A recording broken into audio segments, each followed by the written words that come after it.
I'm Hugo Méndez. I'm an assistant professor of religious studies at the University of North Carolina at Chapel Hill.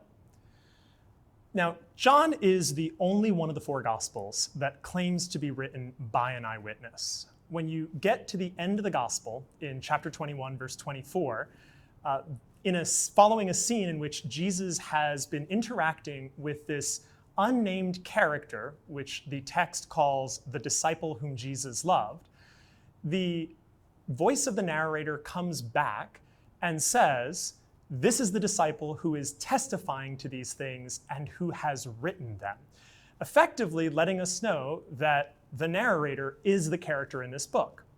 So the question is, who is the disciple whom Jesus loved? Who is this unnamed character? Now, traditionally, Christians for centuries, going back really to the 2nd century as far as we can tell, had an answer for this, which is that this character is John, the disciple of Jesus, the son of Zebedee, the brother of James, that we hear about in Matthew, Mark, and Luke. The earliest author to give us this is the late 2nd century writer Irenaeus, who every time he quotes the Gospel of John, puts it on the mouth of John, the disciple of the Lord. That's the frequent expression. This particular interpretation had tremendous influence throughout Christian history, but it's never been satisfying to contemporary scholars. There are two significant issues with it from our perspective today. One of them is that we do know quite a bit about John, the disciple of the Lord, from other Gospels, from Matthew, Mark, and Luke. And in those Gospels, we know that John, the disciple of the Lord, John, the son of Zebedee, met Jesus and was called by Jesus to be a disciple when he was fishing with his brother and father. That scene doesn't appear in the Gospel of John. We know that John was one of only 3 people to see Jesus on the Mount of Transfiguration, according to these other Gospels, to see Jesus in all of his brightness and glory. And that scene doesn't appear in the Gospels.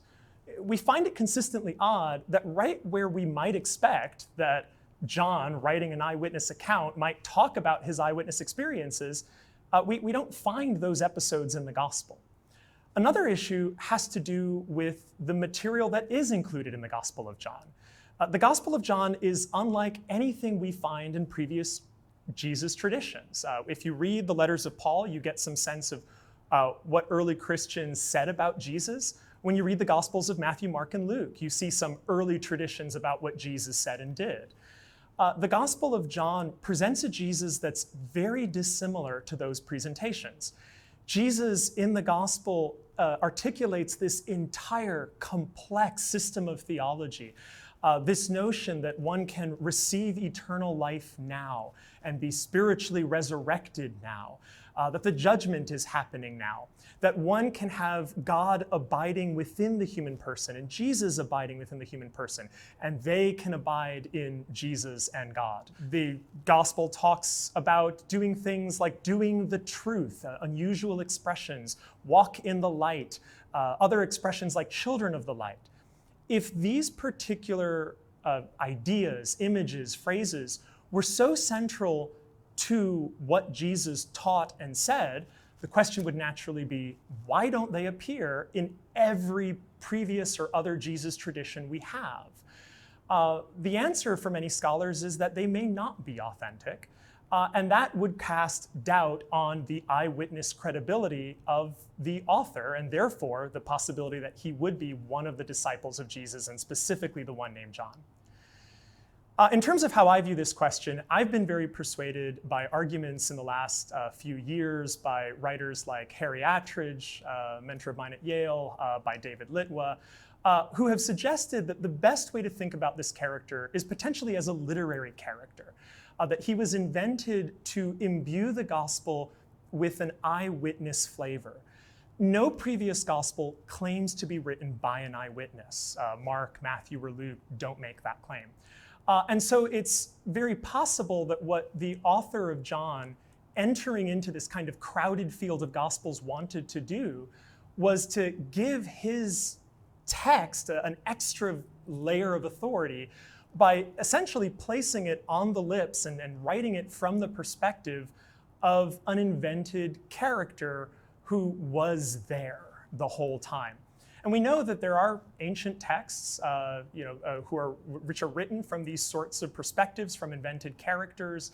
The beloved disciple, the disciple whom Jesus loved, could be one of these characters. So just as the identity of the author of the Gospel of John has been this perennial question for scholars, so too we've had a lot of questions about when was this text written, and for that matter, where was it written?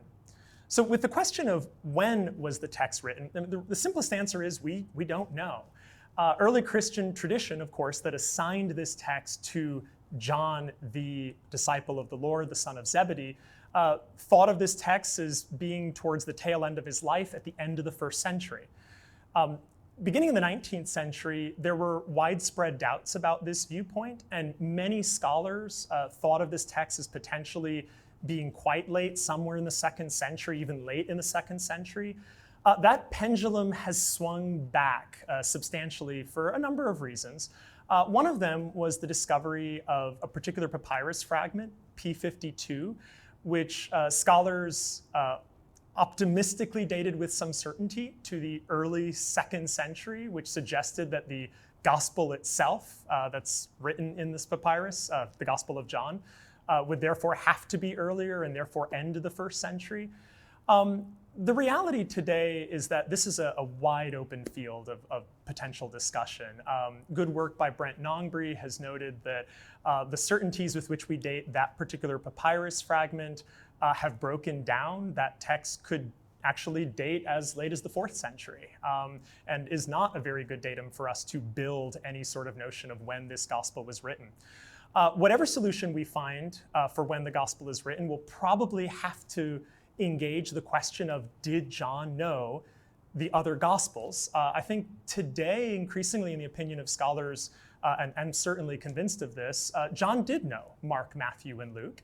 He wrote a gospel that not coincidentally looks a lot like Mark when you take it from the beginning, which looks at Jesus' baptism and concludes with the essentially empty tomb and resurrection appearances.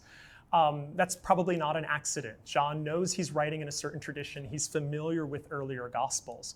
So if you can begin to think about the dates we assign those gospels, John would seem to be later than those texts. Certainly some of our early traditions do suggest that John was written after these texts. A tradition by Clement of Alexandria, repeated by Eusebius, says that John wrote last of all.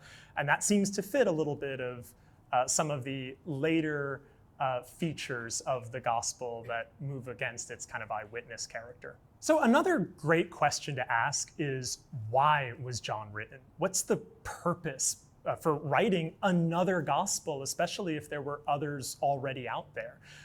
What's the agenda? What are the aims of this text?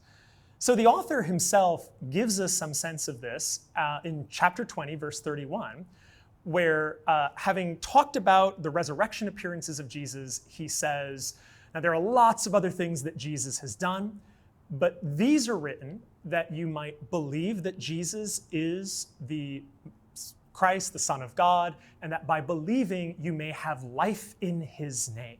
He centers the purpose of writing this gospel on this idea that you can have life, and specifically eternal life, through Jesus. And the emphasis there in the kind of present tense is that you can have this now. So when you read the previous gospels, like Mark, Matthew, and Luke, they have a notion that those who believe are destined to receive eternal life.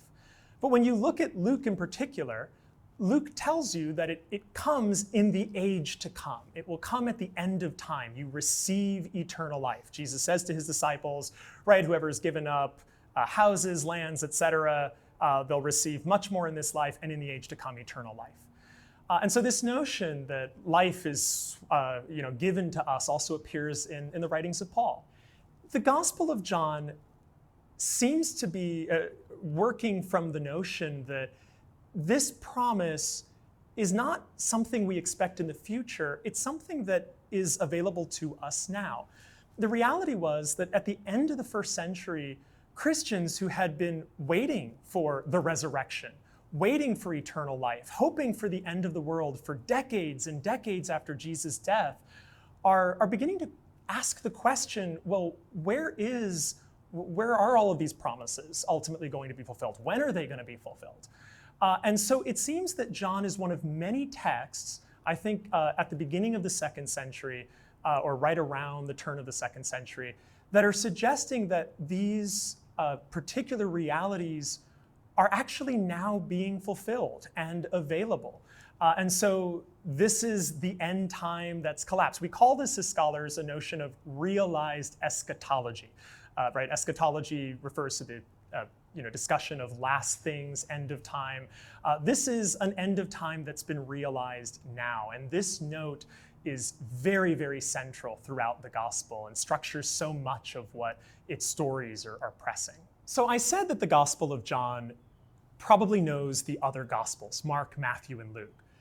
But again, John writes a very different gospel with very different contents from these other texts. So the question naturally arises, why is John so different? And where is the author getting this different material from? So there are lots of different ways of potentially thinking about why John is different. Clement of Alexandria in the 3rd century is going to suggest, in a quotation that comes to us from Eusebius, that John had as his purpose, or the author of this text anyways, he wanted to write a spiritual gospel as opposed to the corporeal gospels of Mark, Matthew, and Luke. And these are very vague terms, so they don't mean necessarily a lot clearly to us today. But there has always been this notion historically in Christianity that the Gospel of John might be something like perhaps a complementary text, one that sees these other Gospels and wants to sort of provide some extra material. This is kind of the outtakes, so to speak, of Jesus's life. Extra material, special features on a kind of old DVD disc or something like that. There's the supplementary hypothesis that potentially maybe the author has seen something that he feels is really missing in these other texts, and it's up to him to try to draw out what Jesus' message should have said in Mark, Matthew, and Luke. The particular actions he should have done and should have been recorded in these other Gospels. There are different ways to think about it. Another way is simply to think about it as John might be trying to replace these other Gospels, make a gospel that pushes back against the synoptic tradition and wants to displace them altogether. I definitely look at John as a text that seems to be competitive.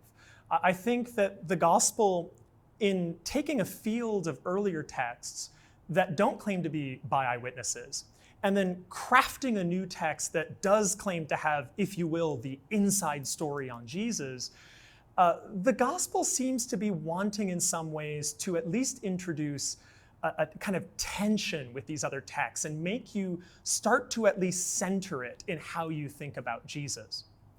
In terms of where the Gospel of John gets its material, it could be a variety of sources. One thing that's always stood out to scholars is that the Gospel of John does present a certain kind of geographical information about Jerusalem that does seem to fit the map of what we know of the city in the 1st century. So it's very possible that some of this is reflecting maybe other sorts of Jesus traditions that haven't been contained in these earlier texts.